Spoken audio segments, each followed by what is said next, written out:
आदमी पार्टी के राष्ट्रीय संयोजक और दिल्ली के पूर्व मुख्यमंत्री अरविंद केजरीवाल ने एक बार फिर से भारतीय जनता पार्टी और केंद्र सरकार को बड़ी चुनौती दी है। उन्होंने जनता की अदालत में कहा कि हमारी पार्टी विधानसभा चुनाव के लिए तैयार है। उन्होंने आगे कहा कि अगर भारतीय जनता पार्टी में हिम्मत है तो नवंबर में ही महाराष्ट्र और झारखंड के साथ दिल्ली में भी चुनाव कराए। अरविंद केजरीवाल ने भारतीय जनता पार्टी को खुली चुनौती दी है। ऐसे में माना यह जा रहा है कि आप प्रमुख ने बीजेपी को निशाने पर लेते हुए कहा कि बीजेपी के डबल इंजन का मतलब महंगाई, बेरोजगारी और भ्रष्टाचार है। डबल इंजन की सरकार फेल हो गई। आज मैं आप लोगों के सामने कसम खाता हूं कि दिल्ली को एलजी से मुक्त कर पूरे राज्य बनाया जाएगा। उन्होंने कहा कि अगर जनता को महंगाई से राहत की रेवड़ी है तो कहीं ना कहीं केजरीवाल फ्री रेवड़ी दे रहे हैं। आम आदमी पार्टी की सरकार ने दिल्ली वालों को फ्री बिजली, फ्री पानी, बुजुर्गों को फ्री में तीर्थ यात्रा और डीटीसी बसों में महिलाओं के लिए फ्री सफर और फ्री शिक्षा का फ्री इलाज की सुविधा भी दी है।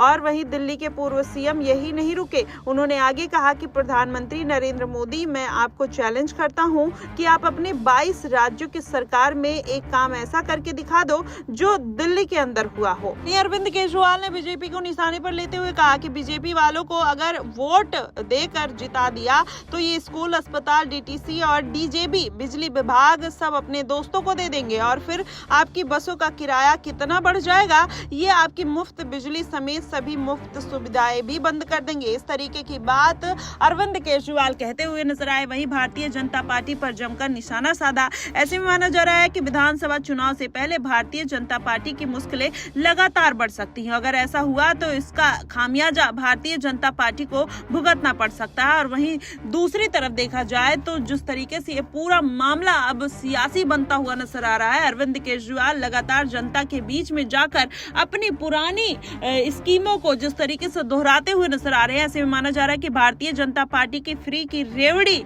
बोलना कहीं ना कहीं उनके ऊपर ही भारी पड़ता हुआ नजर आएगा। अब भारतीय जनता पार्टी के अपने ही नेताओं ने सवाल उठाने शुरू कर दिए हैं, जिसमें नितिन गडकरी ने कहा कि आप बोलते हैं कि फ्री की रेवड़ी अरविंद केजरीवाल और विपक्षी पार्टियां बांट रही हैं, तो आप जब कन्याधन महाराष्ट्र में दे रहे हैं वो भी तो फ्री की रेवड़ी हुई। नितिन गडकरी इस तरीके से भारतीय जनता पार्टी ही सवाल उठाते हुए नजर आए। वहीं दूसरी तरफ देखा जाए तो अरविंद केजरीवाल इस मामले को जिस तरीके से अब तूल पकड़ाते हुए नजर आ रहे हैं और भारतीय जनता पार्टी को निशाने पर ले रहे हैं, उससे ये कहा जा रहा है कि इस बार के विधानसभा चुनाव में अरविंद केजरीवाल की फिर से एक बार सत्ता कायम होने वाली है। और भारतीय जनता पार्टी 27 सालों से दिल्ली की सियासत से दूर है। हो सकता है 5 सालों के लिए अब भारतीय जनता पार्टी फिर दिल्ली की कुर्सी से दूर जाती हुई नजर आ सकती है। अगर ऐसा हुआ तो भारतीय जनता पार्टी का कहीं ना कहीं दिल्ली में शासन करने का सपना पूरा नहीं हो पाएगा।